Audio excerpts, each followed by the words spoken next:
Welcome to Goldey-Beacom College. My name is Emily Jackson. I'm Dean of Information Technology. I graduated from Goldey-Beacom with a Master's in Business Administration, concentration in Information Technology. I've been with the college for over 47 years in various positions. Today, I'm going to share my screen and we're going to talk about ParentGuardian technology. How do I make payments, buy books, see academic information, and other information about my student? All of this is located on the campus web Parent Guest Portal. To get to campus web, the easiest way is to go to the college website, which is www.gbc.edu. In the upper right-hand corner, there is a link for campus web. Another way would be to use a link, a direct link, go.gbc.edu/CW.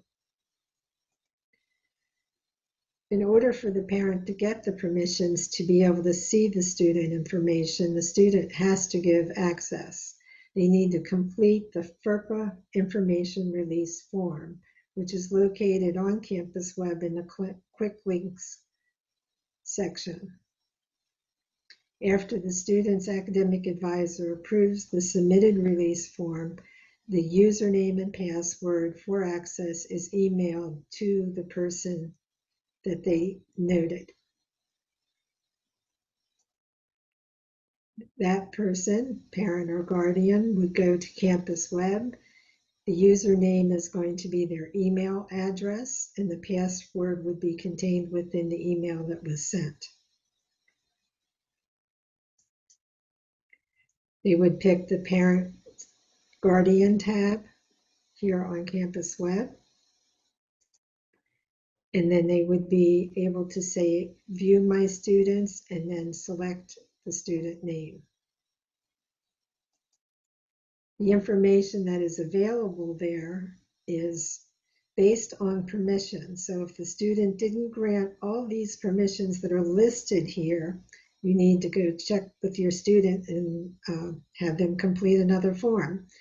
If they did list them all, you'll see them all. Sometimes they'll only give you permissions to pay the bill.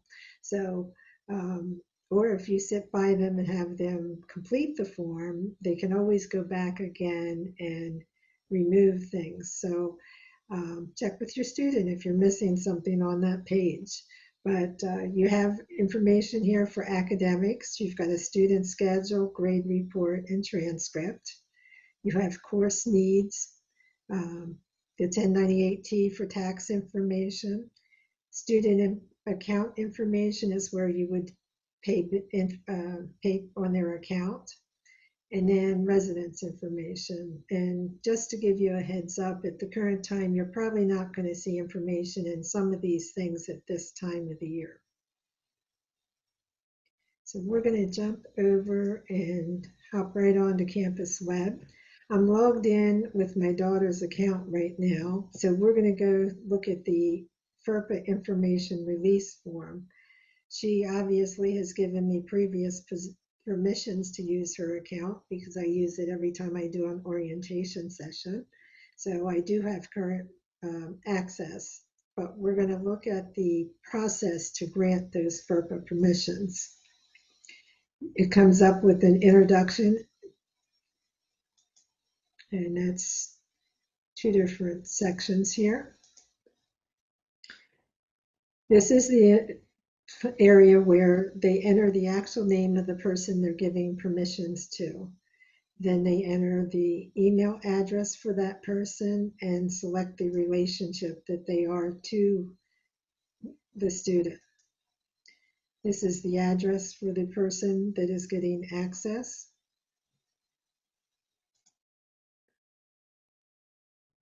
And here's where they select what specific permissions they're going to give to you. So all those that I showed on the list for the PowerPoint slide are a yes/no question here.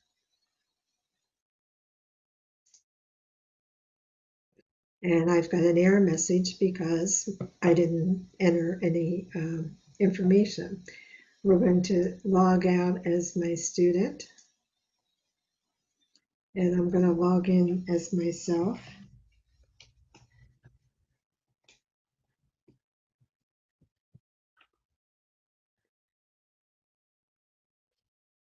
And I'm going to go now.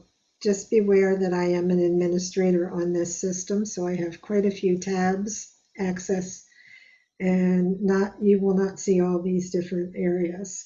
But we're going to the parent guest, which is what you would see. They have a nice little disclaimer here on this tab that says, when submitting online payments, be sure to include dashes in the phone number, because it won't give you an error message, but it just won't let the payment go through. So down here, I have my view my students, and there's my daughter.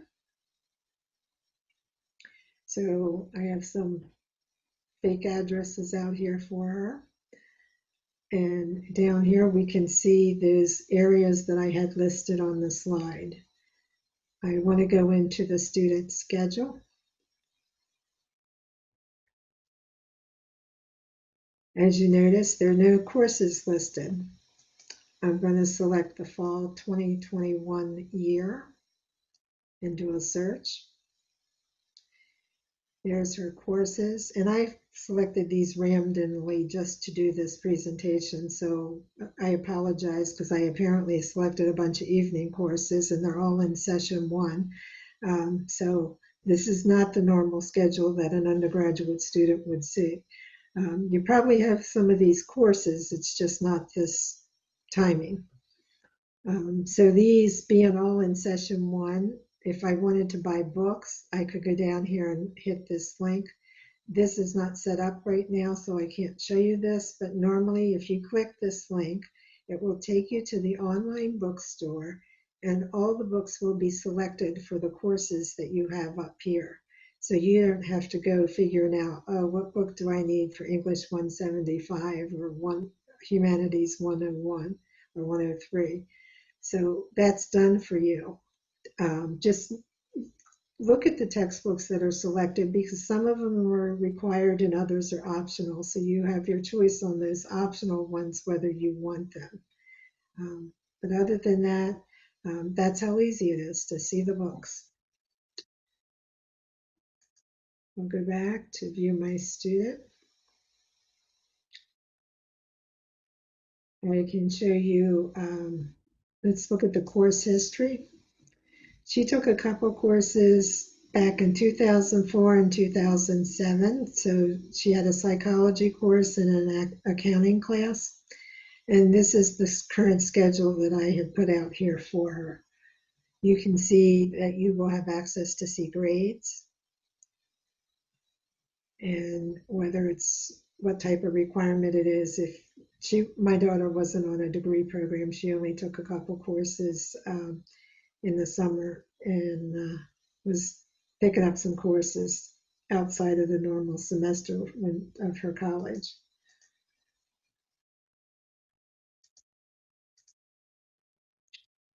So we're going back one more time. I'm going to go into the student account information. The My Account Balances is where you make payments. This is coming up with a 0 due because charges have not been run from her schedule yet. So even though this has a 0 payment, I can go in and make a payment.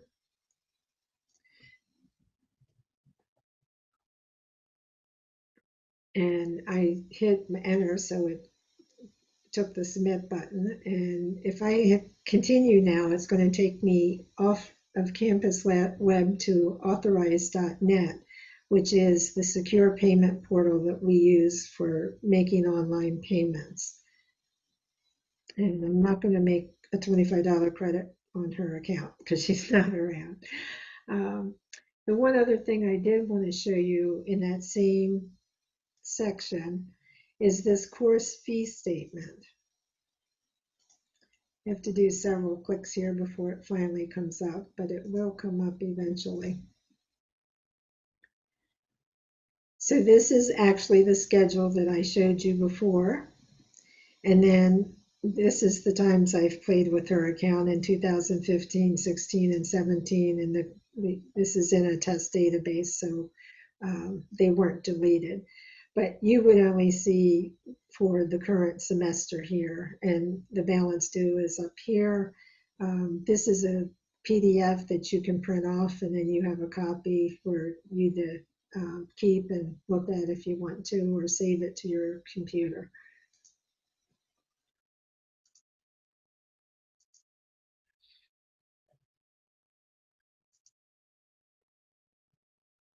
The other thing you have access to over here on the right-hand side, I need to update this header because we obviously have done a little bit of an update here.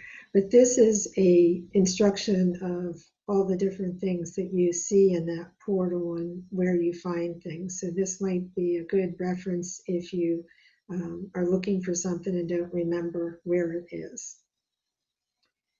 And now we're going to jump back to the slides. And we're just going to blip through. This just kind of goes through what we just saw. There's the ordering the books. If you wanted to go to the bookstore directly, you can use this link here.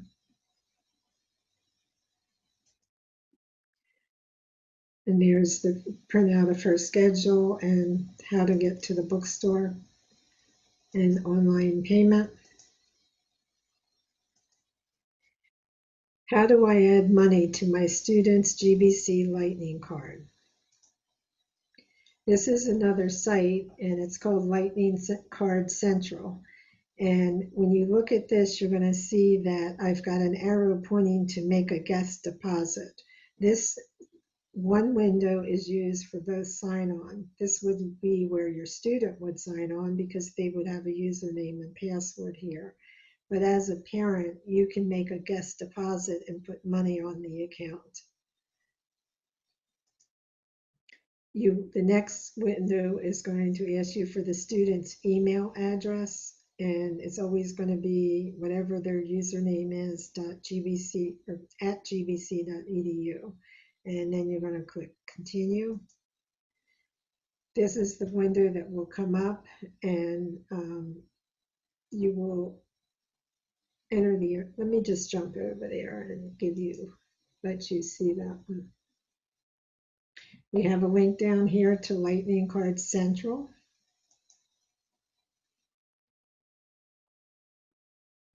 Here is the window. So we're going to do make a guest deposit. My daughter doesn't have a Lightning Central card, so I'm going to enter my information. As an employee, I also have an account. You deposit to Lightning Dollars. That's the only option up here. Decide how much you want to deposit. You can deposit anything between $5 and $500, and you have a credit card.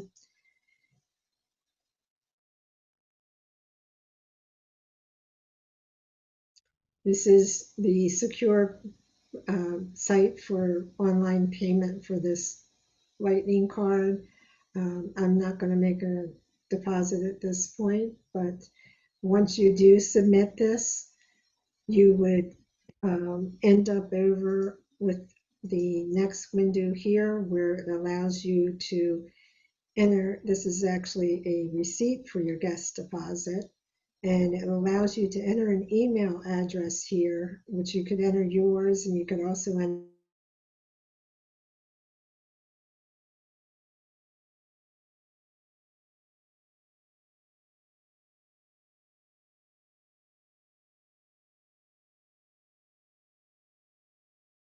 provide Microsoft Office, Word, Excel, PowerPoint, and other software free for students? And the answer is yes, we do. You would go to the Technology tab on Campus Web. Software for students, faculty, and staff. The latest versions of Microsoft Office software are available for both the PC and the Mac. License is valid as long as the student is currently enrolled at GBC. Our ITG courses their Word, Excel, and PowerPoint, they all use Office 2016 currently for the PC. There is a slight difference between the PC version and the Mac version. There are a couple functions that are different on the Mac that are on the PC. If someone is using a Mac, there's a couple solutions that you can do to get that access.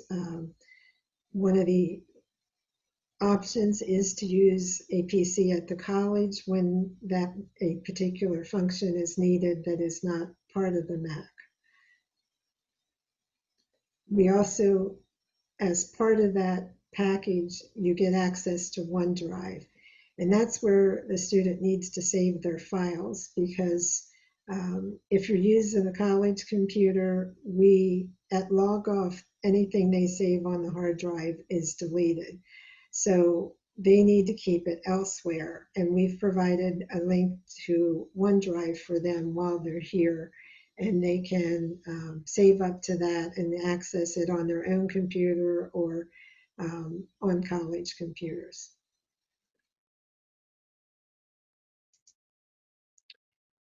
So once you're on the Technology tab, you'll see the software for students, faculty, and staff down here.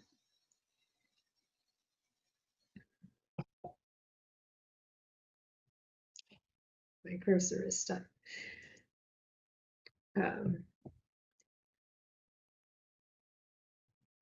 So here's the information on how to get that download the Office 2016. This is on the Technology tab, and we have the link here. I'm going to take you to that in a minute. Not only do they have the Office 365, they also can go to Microsoft Azure for education and get other software from Microsoft, like Windows 7, 10, Visual Studio, Project, Visio, and there's several other pieces of software that are there that some of the students do download. So we're going to go back over to Campus Web. Well, actually not Campus. Well, we are going to go to Campus Web.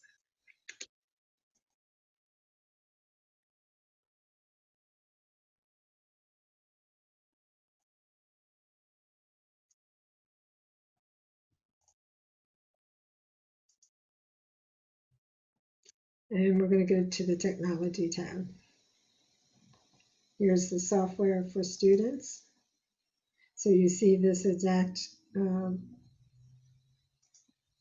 portlet that I had the screen and the link to the Office 365. Just want to take you to that. As you see here, all these little icons are really nice and easy to click to think that you're installing the Windows or the Office 365. And these are actually apps for an iPad or an iPhone. To install it on a PC, you go up here that says Install Office. So when you see this, they still are going to try to take you to the apps in the first option here. So you're going to have to go to Other Install Options. And then you're going to install Office here. If you want to see the apps, you're down here, but to install Office, you would go here. It's going to then ask them to sign on, and there'll be a couple other things they need to do in the installation, but it's fairly simple. And our office will help if someone does need assistance.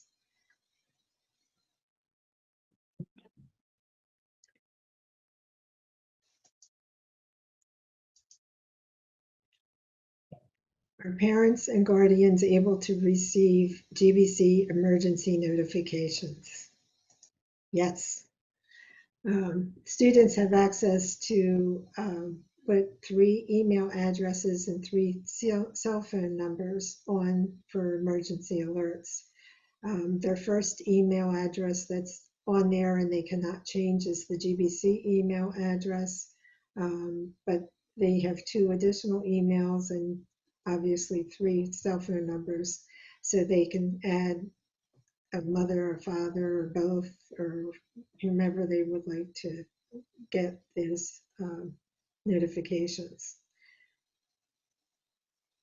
And you can flip over here. To get to the emergency alert to make changes, they go to the GBC alert notifications and the quick links. It's right near the FERPA. On campus web, they're going to go to, that will take them, that link will directly take them to the digital communication preferences. Oops, sorry. Let me go over here and show you that one.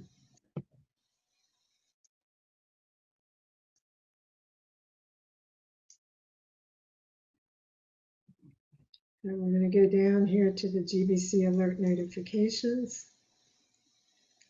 digital communication preferences, and yep, I'm in as myself. So there are several email addresses. I can change this one. I can just make it, I can put my daughter in there or whatever I want to do.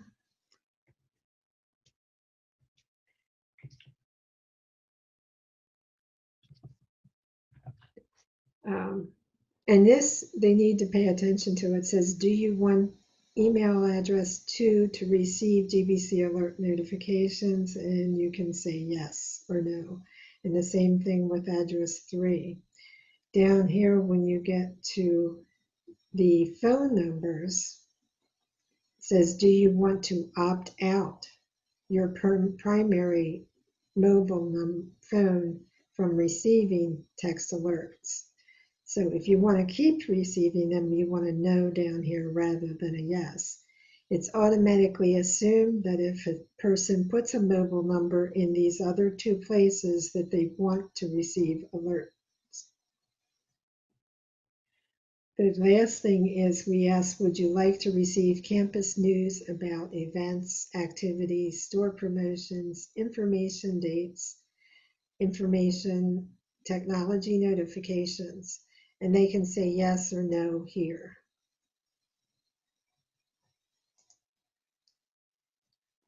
You're over here, you can review what you submitted and then submit the form for update. It usually takes around 24 to 48 hours for that update to go through. So if you don't see it right away, we try to do it every day, but obviously we don't do weekends.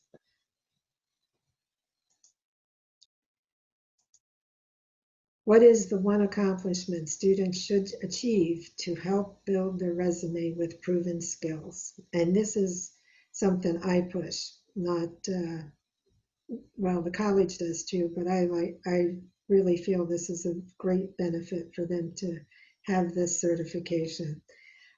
They can get the Microsoft certification when they take the Word, Excel, PowerPoint, and Access courses. It's part of the one chance at taking the test and passing it is paid for by the cost of the course. They can retake it if they don't pass.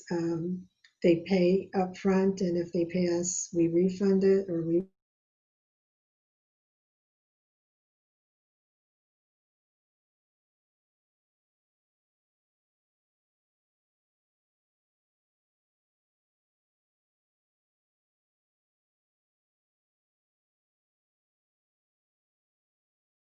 certification and they don't have to take the exam. It looks impressive on that resumes, and it can make a difference between getting a job and not getting a job. If you're up against somebody that doesn't have certification, it's, when you get that certification, it proves that you know that software. Information for signing up to take the test is distributed by the faculty member of the course while the student is taking it. And we are authorized, college is authorized as a Certiport testing center. Come this fall, it's probably going to be online. Certiport has online testing, and we are looking in to do that so that we can still accommodate that certification for the students.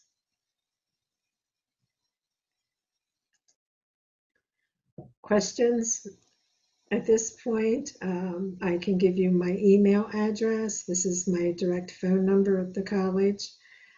We have student tech assistants that are on duty, and their email is techhelp@GBC, and their phone number is 302-225-6277.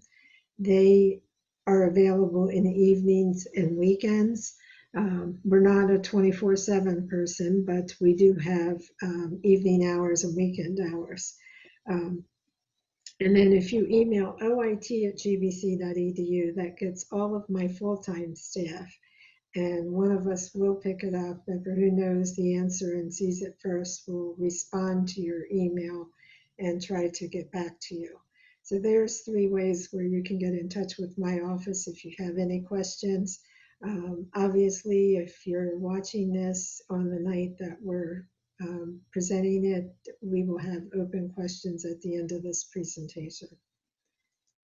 I thank you for attending the Parent Guardian Technology session, and I wish you well, and I'm looking forward to seeing students come back. Thank you.